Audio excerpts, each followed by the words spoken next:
Startups का ये culture देश के दूर दराज तक पहुंचे, इसके लिए 16 जनवरी को अब नेशनल स्टार्टअप डे के रूप में मनाने का फैसला भी किया गया है। A resilient nation is only built when billions of dreams across every corner of the nation are nurtured. When every idea and aspiration gets wings to fly. When everyone plays a role in building one of the most promising economies of the world. Startup India was founded 7 years back in 2016 by our Honorable Prime Minister Shri Narendra Modi and propel it towards becoming one of the largest innovation ecosystem in the world. Today, India is one of the fastest growing startup ecosystems in the world. We are adding highest number of startups every day in the world. From 8 unicorns in 2016 to 108 unicorns today, we have emerged as the world's third largest unicorn nation.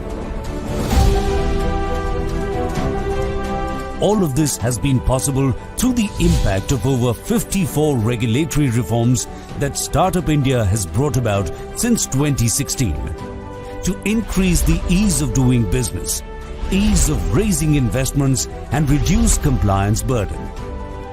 When government takes the responsibility of something, it takes proper care that it reaches every nook and corner of the country. So Startup India has been playing and will be playing a major role in the growth story of our country. And very soon, India will not only be seen as the largest consumer market, but also as the largest producer market of the world.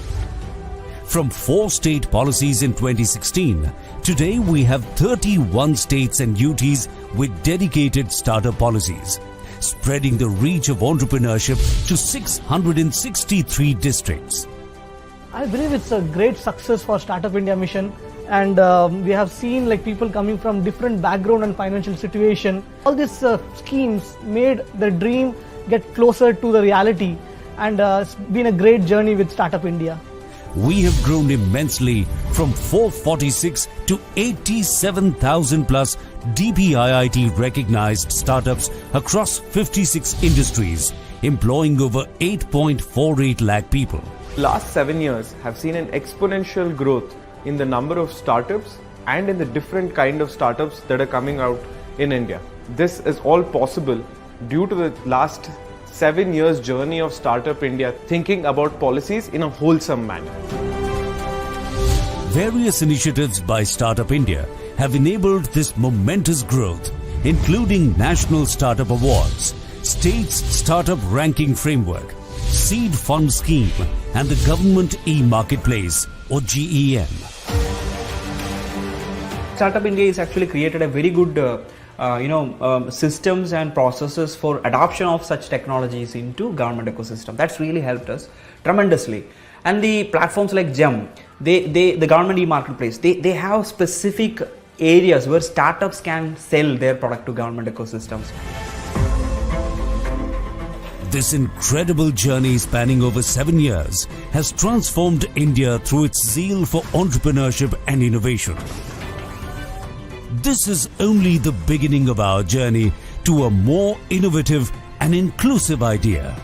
A nation of not just job seekers, but also job creators. Start innovations. Start dreams. Start aspirations. Start hope. Start opportunities. Start possibilities. Start the future. Startup India.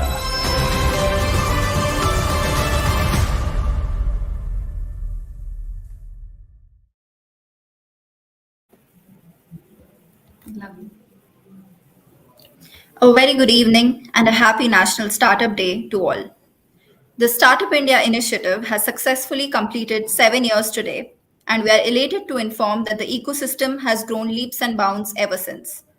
The Indian unicorns, where the term unicorn means privately held startups with a valuation of over $1 billion, are also flourishing in the fast paced and dynamic economy of today. And we take immense pride to inform that India is now home to 108 unicorns that are not only developing innovative solutions and technologies, but are generating large scale employment. This is just a testament to the vibrant startup ecosystem in India and the growth that it has shown over the years. On this note, we welcome you today to the last webinar of the series as part of the National Startup Day celebrations. The topic of today's webinar is Championing the Billion Dollar Dream. And we have with us today the co-founders of two of the largest unicorns in India to share the journey and learnings with all of you. I'd quickly introduce both of our distinguished panelists before we dive into the Q&A. We have with us Dr. Garima today, the co-founder of Pristyn Care, the fastest unicorn in the healthcare sector. Dr. Garima is the co-founder of Pristyn Care, and she's also a senior gynecologist with an experience of over 13 years. While building the gynecology services at Pristyn Care from scratch, she introduced the concept of pre-OPD interactions and trained medical coordinators. She established innovative protocols around pre-OPD and OPD consultations, focusing on educating the patients and to help women open up about their intimate health. Previously, she has worked as a consultant with Max Healthcare and CK Birla Hospital for a period of 4 years. She also has 3 recognized publications to her name. Coming to our next panelist for the day, Ms. Naiyya Saggi, who's the co-founder of the Glamm Group, which is South Asia's largest content-to-commerce conglomerate and founder of Baby Chakra, India's most trusted parenting platform. In 2015, Naiyya founded Baby Chakra with the vision of making parenting easier. The platform provides 2B and new parents with relevant information via content across and also access to trusted professionals in the medical world. In July 2021, Baby Chakra merged with Glamm, and Naiyya joined Glamm as a co-founder and board member to further strengthen the content-to-commerce approach adopted by Glamm. Naiyya also co-founded the Glamm Group, which comprises of a portfolio of proprietary beauty and personal care brands that are powered by the digital ecosystem of content and community. A Harvard Business School graduate, she was formerly a management consultant at McKinsey & Co. and the Bridgespan Group, where she worked extensively in scaling healthcare and education ventures. We welcome both of you. Thanks, Prableen. Thank you, Prableen. Thanks. Now we start with the Q&A session. And my first question would be for Dr. Garima. One thought that I had while we were looking at the work done by Pristyn Care and your profile particularly is I was wondering what inspired you to move from a regular income job as a gynecologist in the hospital to starting your own healthcare venture, which is, of course, a very risky proposition. And we'd also love to know from you, how did you conceive the idea of transforming healthcare and surgical space in India? So thanks for the question, Prableen, and congratulations to Startup India on completing 7 years. So for me, the journey of starting Pristyn is very interesting. So I was a gynecologist. I'm still a gynecologist. I was working in different types of hospitals. I have a kind of more than a decade experience now in this particular field, that is healthcare. So when I was practicing, when I worked in different institutes, whether it was a corporate hospital or whether it was a government hospital or whether it was a trust hospital, I figured out a lot of gaps. And the gap became more obvious when actually I started with my own private practice. So I used to speak to a lot of patients who used to come in my consultation room that what is lagging. So while taking feedbacks, we figured out that there are gaps which exist in the present current system. And that was something which we tried to solve in Pristyn. So when I was doing those consultations and solving those issues, so what I figured out was that yes, there exists a real problem which is still not solved. And secondly, there exists solution which I am providing at a very small scale, and we can definitely grow it to a bigger level. That is what. So there was a product which was already ready, and we understood that this is something which is requirement for the market, and we had a solution. So we started this. Now, your question on risk, what I can say is, I being a gynecologist, I always had that option of going back and starting my own practice. So that risk, I can say, was very low at that point of time. I already knew that if this will fail, I can start with my own practice back again. So it was worth taking risk at that point of time. And honestly, when we started Pristyn, we have solved so many lives, we have treated so many patients, and we feel proud that that was the need of the hour, and we came up with a great solution in the industry. Interesting. Amazing. Very inspirational. My next question would be for Naiyya. My Glamm is a D2C maker brand, while PopXO is the largest content platform for women in India. And Baby Chakra is, of course, one of the top parenting platforms in India. So I was wondering, how did Good Glamm Group's journey begin, considering that the starting point for all of these co-founders was very different? Anything that you would like to add from your experience here, Naiyya? Yeah, sure, Prableen, absolutely. And again, I mean, congratulations, I think, to all of us, but especially, of course, to Startup India. 7 years, 7 momentous years it's been, right? So, and of course, a lot has happened over the last 7 years. So congratulations again to the team there.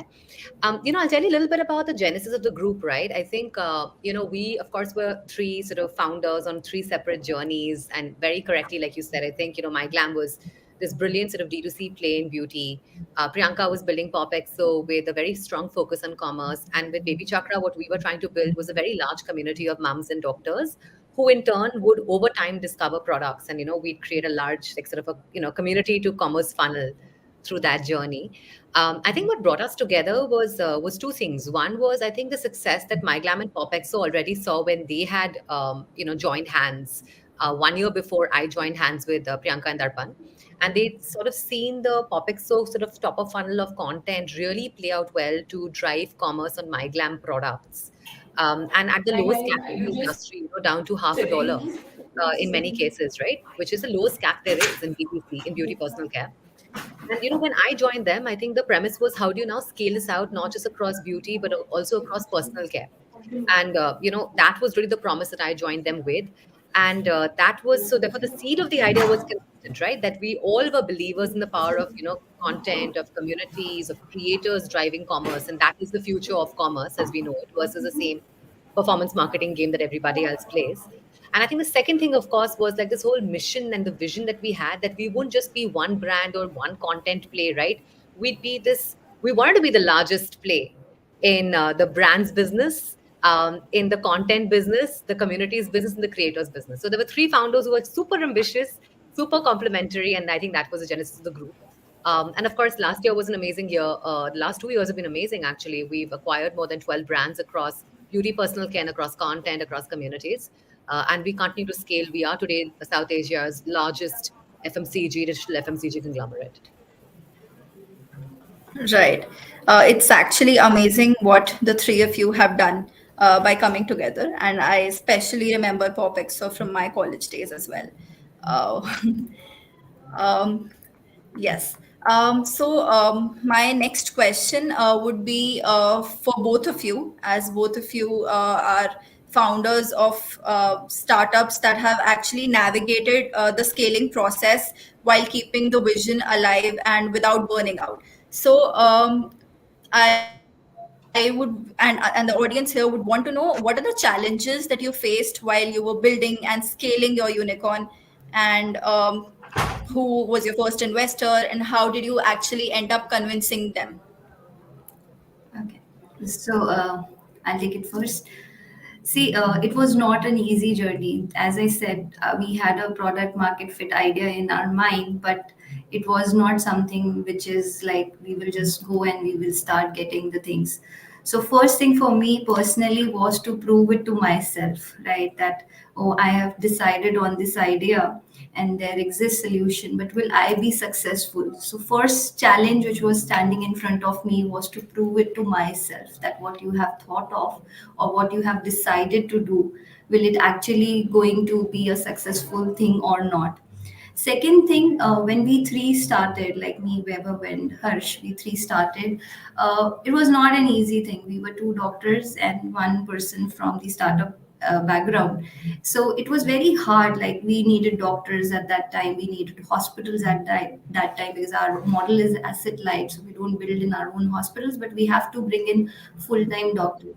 So for us, the next biggest challenge was to bring in doctors. And doctors, they want to join up a community which is established. So bringing in doctors was very, very, very difficult. Then third thing, which was hospitals, right? So as I said, we never built any hospital on our own. So and most of the hospitals which existed were having whole of the infrastructures, and their question to us used to be like, how will you bring in patients? How will a patient come to you when we sitting over here are not able to bring in so many patients? How can you promise?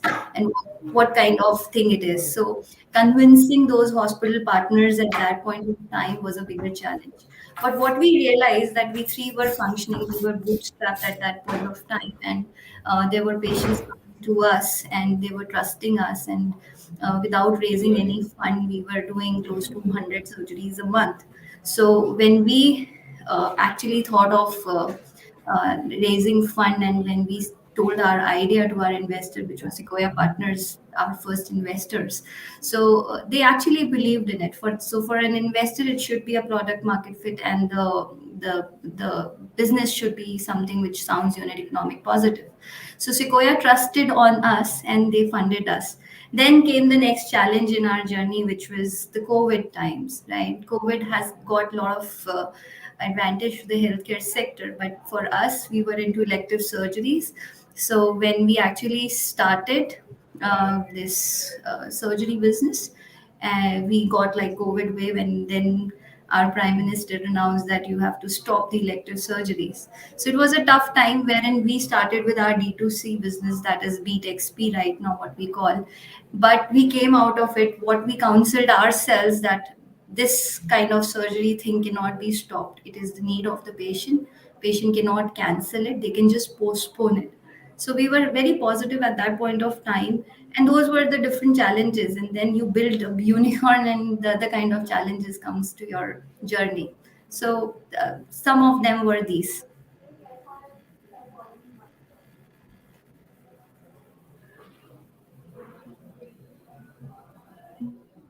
Right, Garima.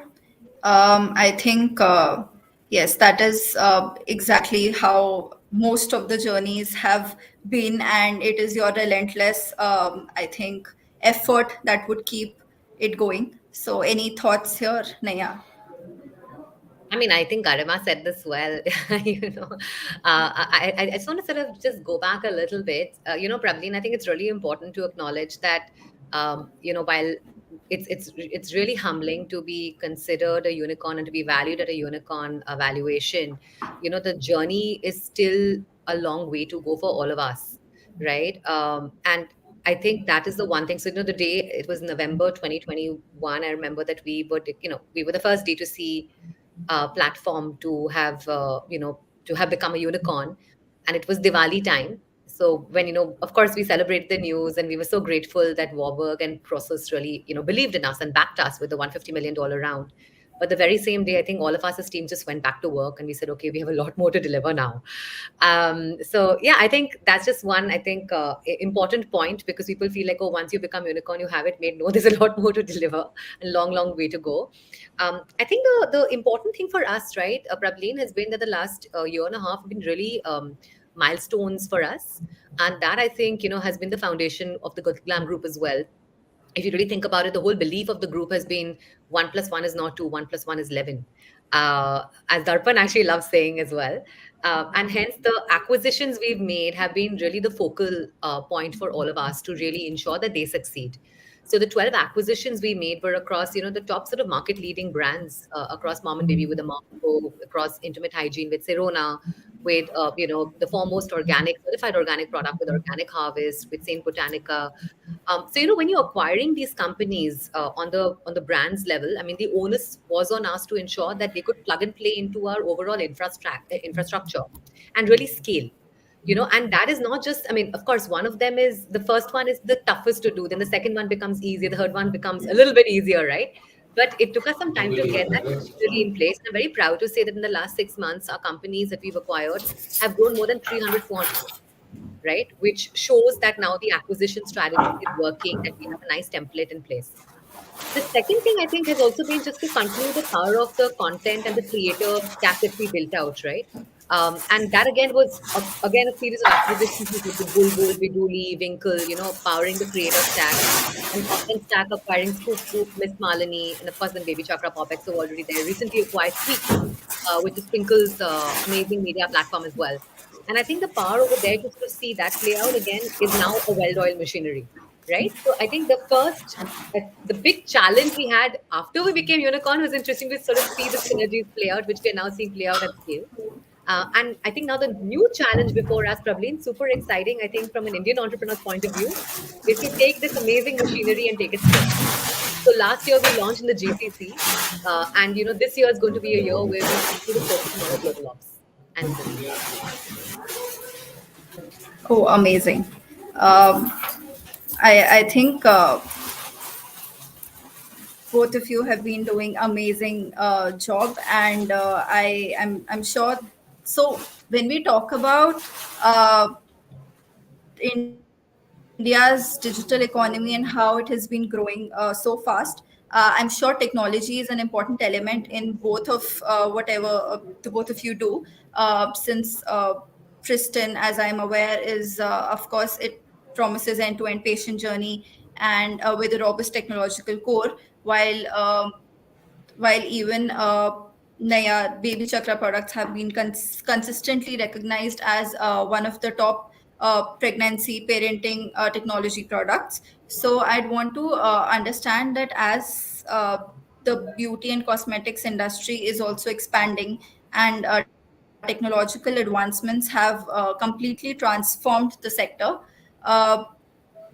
We'd want to know that how do you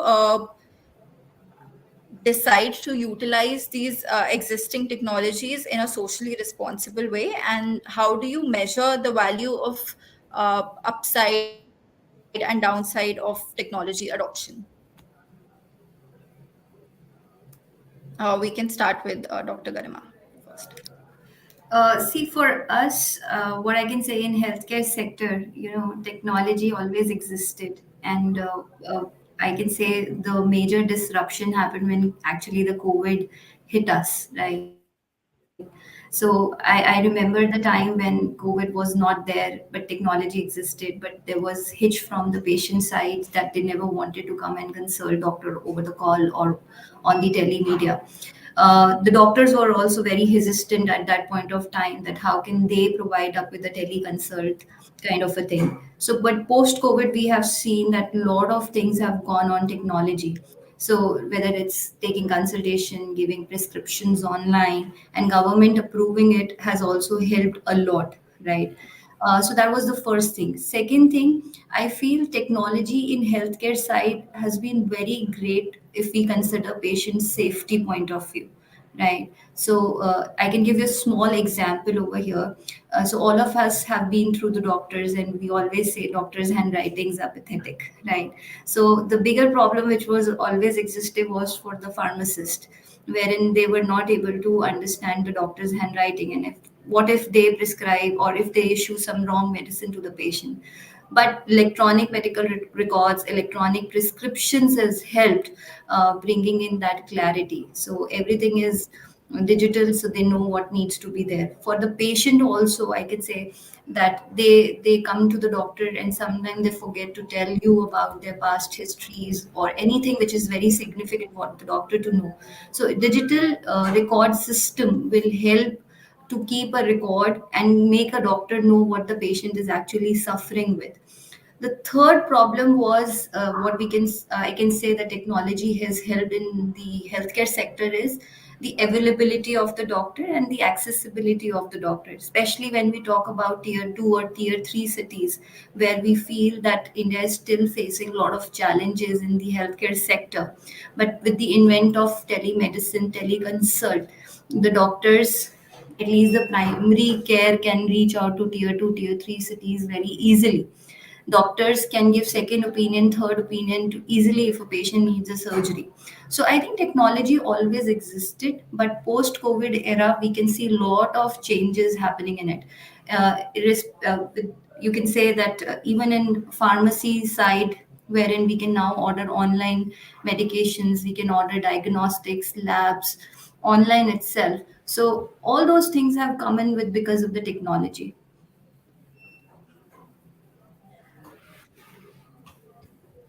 Your thoughts, Naya? So I'm going to approach it from two perspectives, right? One is the whole who is consuming technology today, and the second is who's creating technology today, right, Prablin? And both cases I'm extremely passionate about, right? And we do a lot of work on both, what in from an individual capacity, but also equally from the group perspective. The consumption of technology today. I mean, I've said this so often. I use this term so often, but I really love this term, which is digital democracy, right? And data democracy. I mean, so far we've lived in a paradigm with, 70-30 men to female ratio on the internet. That ratio is now moving and skewing towards women being more and more avid consumers of technology, users of technology, and they're using technology in very interesting ways, probably. And so if you look at even our portfolio of brands, right, you think, oh, well, my Glamm's a beauty brand. But, we have so many women come on our platforms, come on our social, come on our blogs, and, come on our communities and talk about positive beauty, right? What does that mean for them? The confidence putting a red lipstick or a black kajal gives them, the ability to face the world. Or, we have Sirona, which is this amazing, intimate hygiene brand, really celebrates positive sexuality, right? And women will come onto our communities there and talk very openly, women and men both, by the way, or anyone who's menstruating, right? Come and talk about, intimate hygiene needs. They talk about, infections they may face. They talk about, they talk about also very deeply, maybe things which they haven't talked about in public spaces before, like, if they've been molested as a child, how they deal with it emotionally, socially, right? So there's a very safe, non-judgmental atmosphere that's created by people who are using technology and therefore are finding their voices on technology because of the cost of data and the cost of handsets becoming much cheaper today, right, and accessible to all. So I think there's a very, very critical role technology just gives you in giving you your voice in a space where your voice was not heard before, right? And accepting and acknowledging who you are. The second part, of course, is the creators of technology, probably. And that's something, again, I'm very passionate about. I know Garima is too, right? And, I think it's super important, a paradigm which is more and more focused on AI, on people, on the machines learning from people's interactions with them, that there's no diversity of creators there, right? That women should be part of that paradigm and picking up and actually creating, because then you don't want a future 10, 20, not even 10, actually 5, 7 years from now, where when you are on something super like AI driven and machine led, that they only talk the language of men, right? Because men have created AI, or men have created the rules that the AI is following today, or the libraries that AI sort of derives from, right? So I think it's super critical today more than ever to have more and more diversity in the creation of technology, especially in AI and machine learning led models, MLMs. And I think that is, again, another thing that we should really be watchful for as startup founders, as the government, and as institutions at large. So yeah, I think it's super critical. I mean, there's no, I won't even talk about my specific business. I think it's just something that as humanity, we really need to work towards together. Yeah. Right, I agree.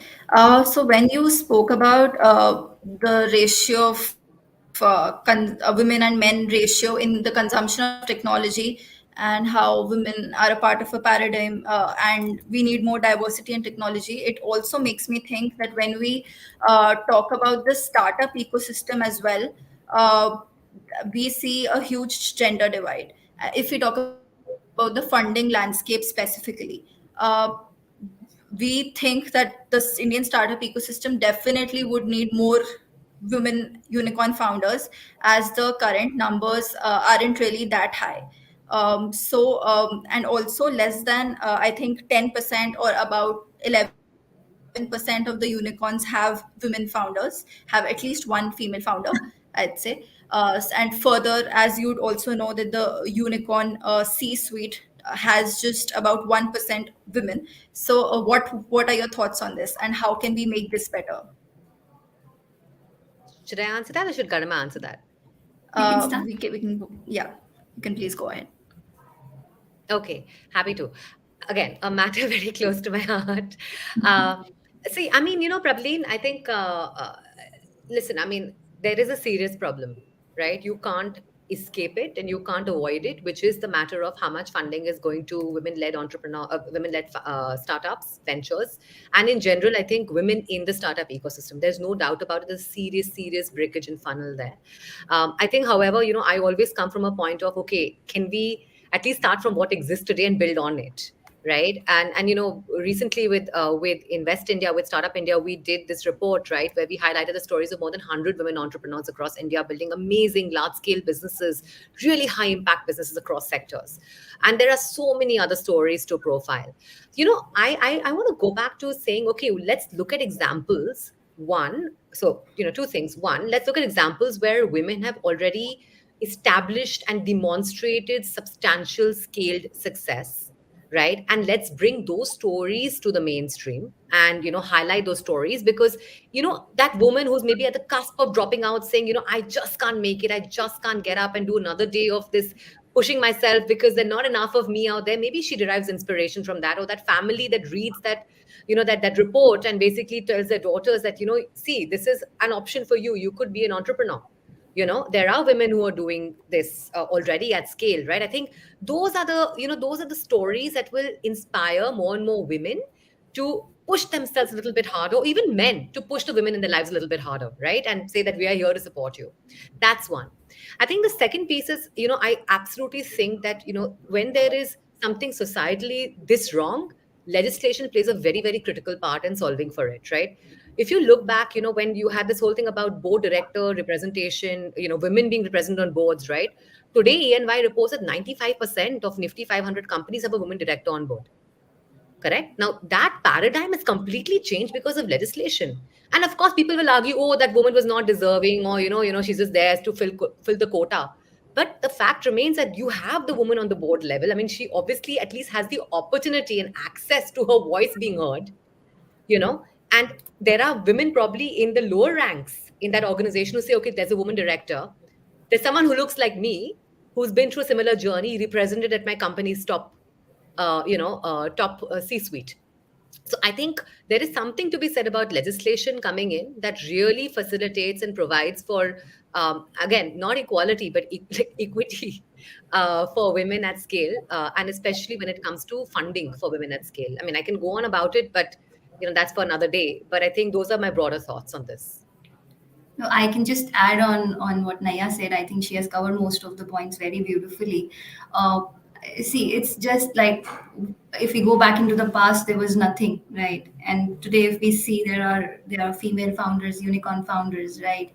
If I talk about my personal journey, I can say I never faced that challenge. I am working with two male co-founders, right? But I can say I am privileged, right? That for me, like, it's not about being male versus female. For me, it is like knowing the founders, right? So for me, that sets a very good equation over here. If I talk about future, we all are setting up examples, we are motivating more females. So now when we go and see college students who really wants to like start their own startup, we see females more on the top than compared to the male. So I think India's future is bright when it is considered to coming on like women founders coming in future. So it's a bright future for us. I agree, Garima. Even in our Startup India team, I think close to 65 to 70% members are women. But even then, I feel that there's a long road ahead, and a lot more needs to be done. And also the part where Naiyya highlighted that we need to have legislations to support it. I think that is something that should be done. And yes. I think there's this very infamous question that we've spoken about a lot in most of the panel discussions with most unicorns. So I'd also put that forward here because I'd want to hear your thoughts on this. Do you think that the growth in these billion-dollar companies is sustainable, and is it indicative of or is it indicative of a valuation bubble? And with most unicorn companies still operating at a loss, uh, do you think that this billion-dollar valuation is really justified? Pravleen, who do you want to direct that question to first? Whoever's most excited to answer it first. We can go with you, Naiyya. Okay, happy to take it. I mean, I think Pravleen, I think there's a lot of focus on valuation, valuation. It all goes back to 101 on business building, really, right? And what does it comprise of? Like, what are your costs? How much do you spend to build your business? What is the composition of costs? What's the structure of your split between marketing, between branding, between cogs? Like the entire, what's your working capital? What is your pathway to profitability? Because I mean, that's the goal of a business, right? To create value at scale for all the stakeholders. So it's basic 101. So I think we should for a minute just do away from this valuation conversation and really say, what are the intrinsics of the business that we are all evaluating? And does that business first of all address a large enough market, have the intrinsics in place, have the right team in place, and a very, very strong, robust team?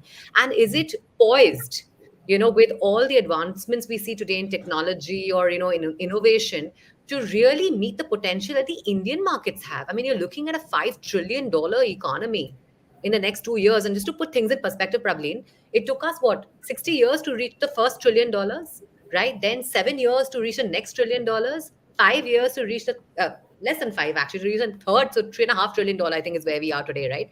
So imagine the rate of innovation, the rate of consumer sort of growth that we are seeing in India alone, right? So I think the economy is very, very strongly poised to grow. There is a very great demand and very rising aspiration across not just metro India, but also tier 2, tier 3, rural India at scale, right? And I think when you look and when you evaluate any company, I think the big question we should be asking ourselves is the company, right, poised to make use of this opportunity?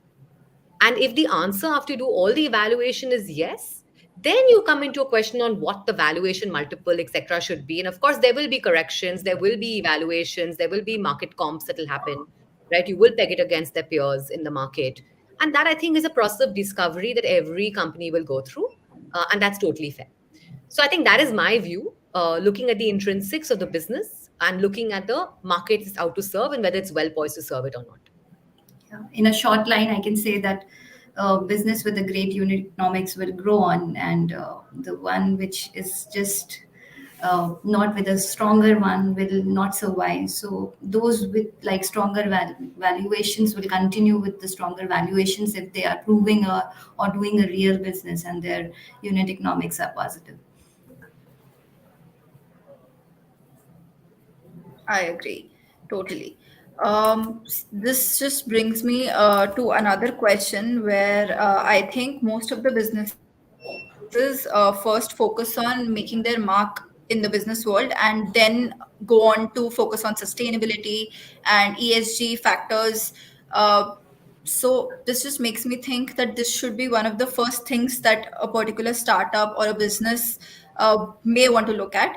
And the startups and the businesses should particularly build strong ESG values from the very start.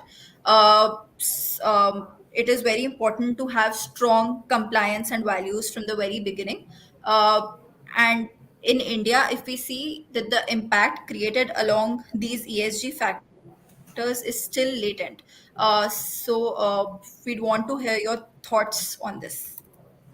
Okay. See, what I can say over here is that no startup founders ignore this sustainability question and ESG questions deliberately, right?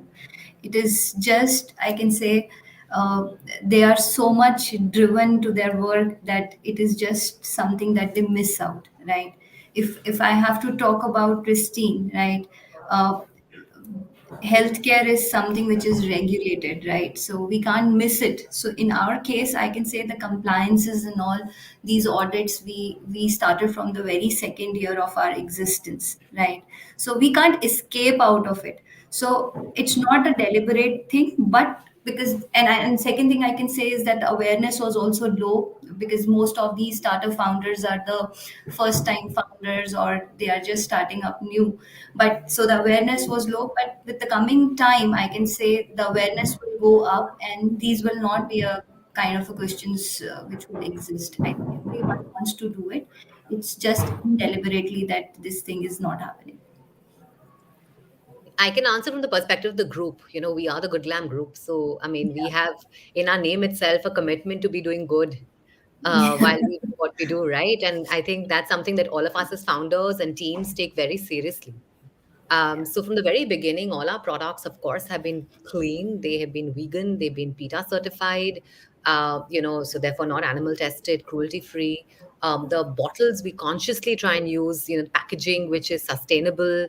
So I think the commitment for us, I mean, and of course we have like our brands that commit to different things. And to give you a few examples, Organic Harvest commits to planting trees at scale. We're looking at about 1 million trees being planted in the next couple of years.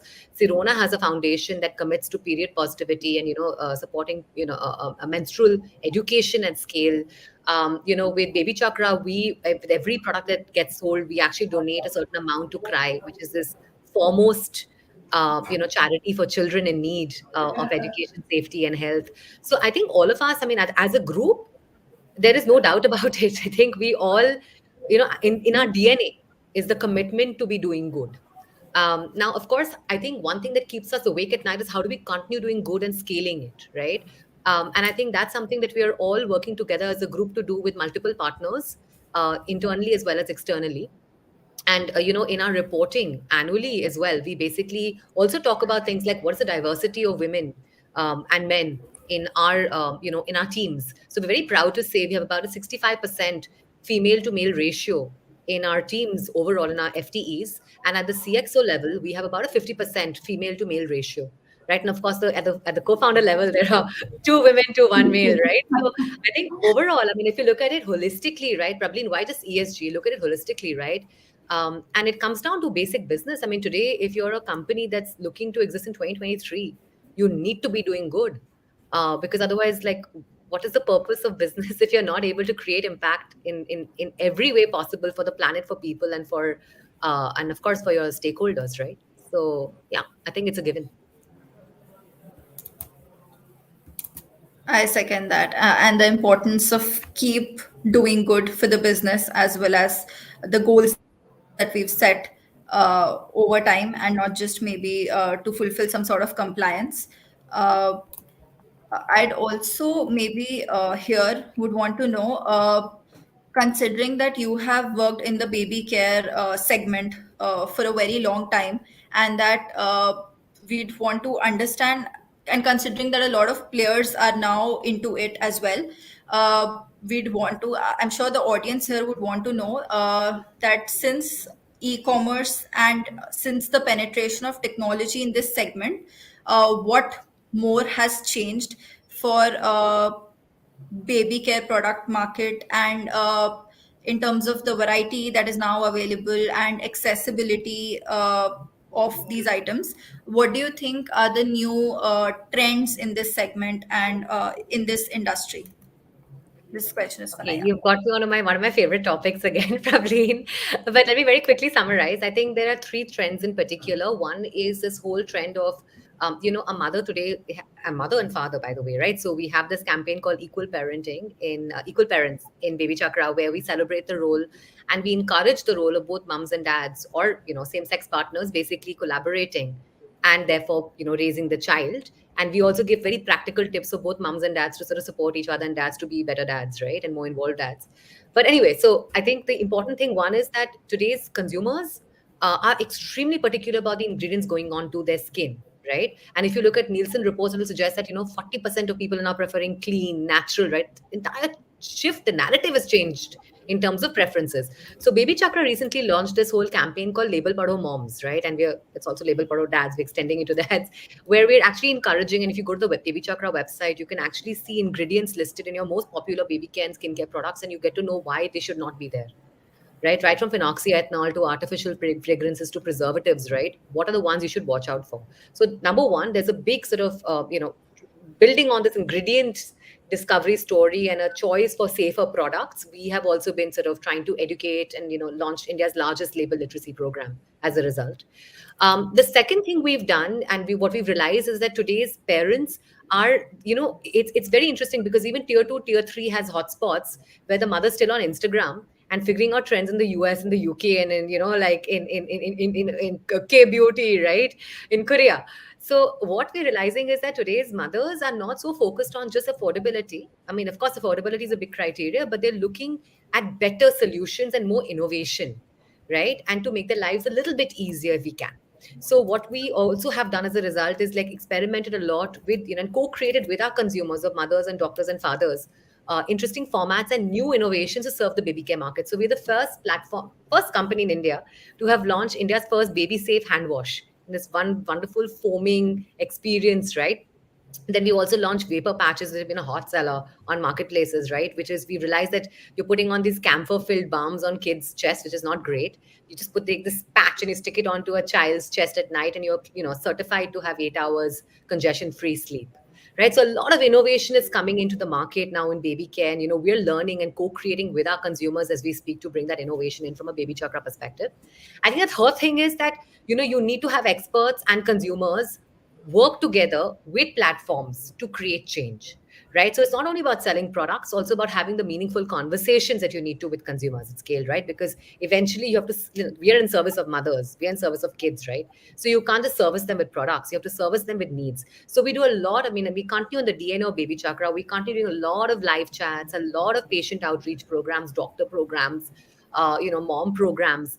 And recently we did about 2 programs. One is, of course, Doc Talk, where doctors get together with patients and moms and talk about any issue that's burning on moms in their heads right now, right? And secondly, with this amazing program called Moms Talk, right, which was kicked off, and we're doing the second edition this month. Where we're getting, communities of moms together in an offline setting to interact with each other, interact with experts, and have really authentic, raw, honest conversations around prematurity, postpartum depression, sexual violence in some cases, right? Or, anything that comes to adoption, surrogacy, anything that comes to mind that they want to talk about. So yeah, that's, I think, what we are discovering are the trends in baby care today, and that's what we're working on at Baby Chakra and the Moms Co. You just took me through my consultation days. I was just recalling all those things, the mother's questions, the parents' questions in front of me, and now like a recent mother to 1.5-year-old baby. I was just trying to say like these are the needs of the hour. Amazing. Thanks, Garima. We should talk offline, by the way. Actually, amazing work being done here by Baby Chakra and Naiyya. Also, I'd read about that campaign called Label Pado Moms, and I agree that label literacy is the need of the hour. These And are while just we have questions which they ask during a consultation as well, like what should be the done, like if my baby is having some cold cough, like stupid questions, and these are the things which will help them, right? Yeah, lovely.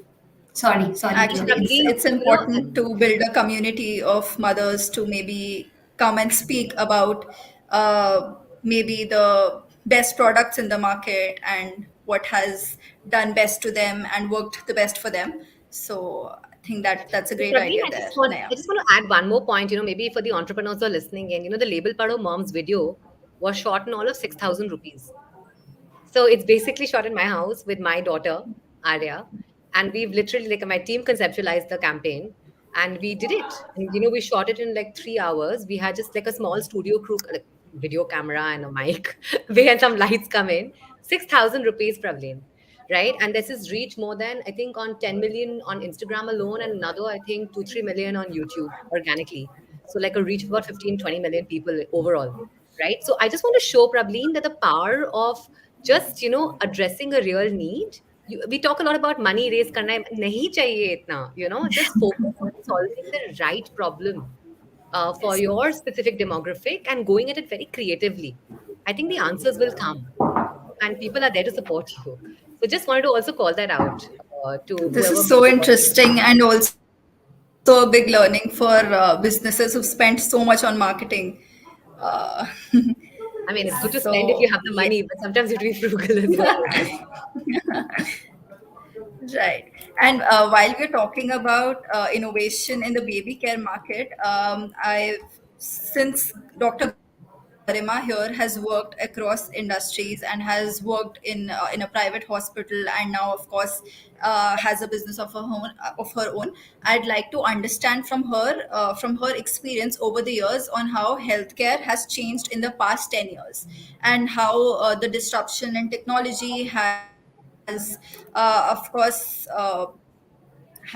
made healthcare in India more accessible, or basically the changes that she's noted over the past 13 to 15 years of her journey. Correct. See, as I just told you, that COVID has got a lot of change in the healthcare industry. But if I take you through my own experience, like when I was a student, I was studying in a government setup, right? The kind of patients over there, the kind of treatments over there, versus when I actually started working in a big corporate hospitals, right? The two things were very different. Like if I talk about government hospital, there are like there are a lot of patients, hundred of patients who are standing on daily basis just to get medications written by a doctor, and they might get their treatment done on the same day, or might have to come another day for the consultation. So long queues are there in the government setup. And when it comes to surgery, in the surgery thing in government setup, there is a waiting of 6 months, 7 months, sometimes 3 4 months also. But there is a lot of waiting in, if we talk about government institute. When we come to a corporate sector or a traditional way of healthcare, how it looked, it's just it is there is a lot of confusion in the patient mind. When I was working in one of those hospitals, I used to speak with a lot of patients, so they were not knowing what is my next step in the hospital journey, right? So means, when will my consultation happen, when will be my operation surgery will happen, right? When do I have to be there in the hospital, what will happen to my insurance, my admission is taking a lot of time, who will come in the hospital to take care of me, what will happen to my discharge, how will I come for the follow up consultation. A lot of things exist in the corporate sector as well. So when we brought in Pristyn, I can say the revolution like started when we started coming up. And in last 4.5 5 years, when we think about this model, right, I can say we have solved a lot of things through technology. But the gaps which I said, whether it was related to admission, so in pristine care, if a patient comes in, right, what we do, we do their prior check-in, like what happens at the airport, right? So our patients who is there for the surgery, that patient will directly come to the hospital. All admission formalities will already be done. They just come to the hospital admission desk, sign on, and directly go on to their OT slots, everything is pre-booked, right? The doctor on the other side is also knowing which patient is coming, right? What all things needs to be done. When it comes to patient safety, Pristine is the first kind of healthcare institute which has started with electronic PAC, that is electronic pre-anesthesia check. So pre-anesthesia check is something wherein a patient has to undergo fitness, that whether they can take the anesthesia for the surgery or not. So in our system, our patients are first talking to the anesthetist doctors online, and when they go to the hospital get admitted, second time the anesthesia consultation happens, right? So a kind of a safety thing which has been brought into technology at Pristine is something which is a kind of a change in last 5 years. You can see in the healthcare sector. Then the course in the hospital. So there is one representative person who is already in touch, right, with the patient throughout the course in the hospital. So that person is the POC for that patient, who will help them in any kind of issue which they face in the hospital, right? Lastly, when it comes to discharge, right, there is a complete assistance which is given to the patient and the patient relative for the discharge. They don't have to come again and again for the discharge process to happen, right? And lastly, what I can say here is when it comes to follow up, when I was working in different hospitals, patient gets their surgery done, but it's very difficult for them to come for the follow up. Either they don't know when to come. Second, if they know when to come, they don't know how to book an appointment, and how much waiting time would be there. In Pristyn, we have solved that. There is pre-booked appointment, which is mandatory for every patient to come and show. If they cannot come, they can do an online consult with the doctor, and they have to show within a week to the doctor. Second thing, we have made follow-up consultations free of charge. So any patient who has undergone surgery will get one number of follow-ups, right, at Pristyn, and that will be not chargeable. So I can say we moved we moved from what we call it a government sector to a private sector now to what we are seeing the change as Pristyn. So a lot of changes have come. Specifically, if you ask me a decade back, how was the healthcare and how it looked? So healthcare keeps on changing. I can just give you a kind of a like a brief scene in a movie that a doctor used to go to the patient's house, right, and give the treatment over there. Then came the era where the doctors started with small OPD chambers, and then they started with their nursing homes. Then the era came of the corporate hospital, right? In 2009-10, we saw corporate hospitals coming up. And now I can say the next change is coming, that is what Pristyn is bringing, which is asset light but solving the patient's journey. I agree, Dr. Garima. Certainly, technology has streamlined everyday procedures in a hospital and definitely helped to build trust in patients. And it is now easier to track records and also provide care that is specific from patient to patient. Now, as we've reached the last segment of this fireside chat session, um, I think the team here would want to understand that to promote the spirit of Atmanirbhar Bharat, it is of course essential that the corporate and government work together in all spheres. And in this regard, I'd want to understand from the both of you and from your experience with the other industry stakeholders as to what the government or the Startup India team can do better for the startups or the ecosystem in general. Uh, See, government is already putting up. If I talk about the healthcare side, I can say there are a lot of initiatives which are coming up from the government side, like ABHA, that is Ayushman Bharat Digital Mission, which is coming up, and we feel proud that we have integrated with ABHA for creating Health ID. Like Pristyn is one of the partners with it.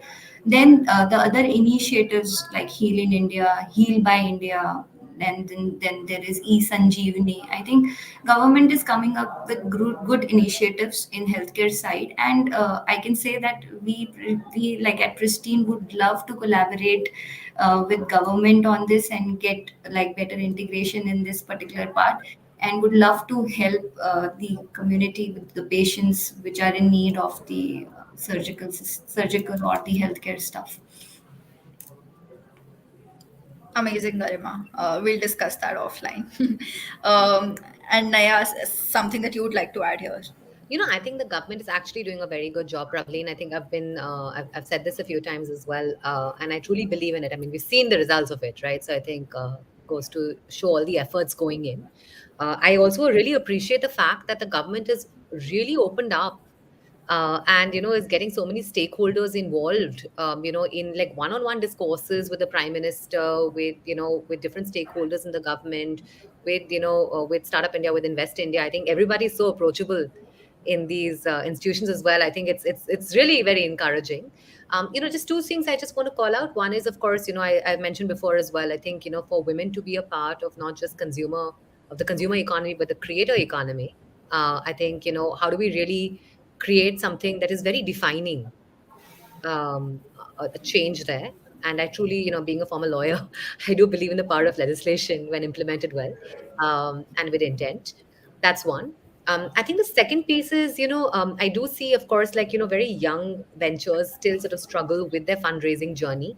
And while, of course, the process has been simplified massively, I think there is still scope for, ensuring that some of the funds, sort of promised under the Startup India scheme, how do we disseminate those funds in a much more, in a way where people understand how to access them at scale. I think the education process on, how Startup India can help with the whole fundraising journey of a very young fledgling entrepreneur starting from maybe a tier 3, tier 4, not as sort of privileged a background. I think like that education process is a work in progress. We will never reach the point where everybody knows about it, but I think that process needs to continue. So I think more efforts need to continue there as they have already been happening, and I think that will really help make entrepreneurship a much more mainstream, option for people. I agree with the point where you said that information dissemination becomes very important, especially for young entrepreneurs. But for the funding part, I'm not sure if you know, but Startup India in 2021 announced the Startup India Seed Fund scheme to provide seed fund to early stage startups for their prototype development and market entry. So the government has set aside a corpus of 940 crores. Especially for this purpose. So we're already working for the early stage startups. Um, yes, but definitely noted. I think we'd definitely huddle with the team and discuss on what more can be done. Just last question for the day for both of you is one advice that you would like to give to all young aspiring entrepreneurs that are watching you, especially women, or maybe something that you realized over the course of your journey and you wish that you had realized it sooner. So just an informal advice that you would like to give to the aspiring entrepreneurs around. So from my side, I can say that if you're thinking of doing a startup, right, my only learning from my journey is that your idea should be something which is solving a real problem, right? If you are solving a real problem and you think that means it's, I can give you an example, like if we talk about Ola, Uber, right? I can just say that taxis existed, right? But what they did differently, they just made it more comfortable. Grocery stores existed, but what like Swiggy and Blinkit has done, they have made it more easy, more comfort. So I won't say that you have to go and find a new idea. The problem already exists. Only thing which you have to think is that how can you make it 4x, or rather I say 10x better for the consumer.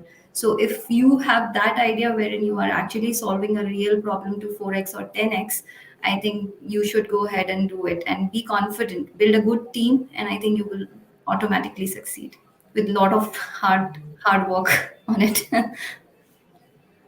Yeah, I Certainly. want to build on what Yes, Garima ma'am. said. I think she said it well. I think in the process of entrepreneurship, the thing that I tell a lot of, and I tell myself that as well, is like, both success and failure are fleeting.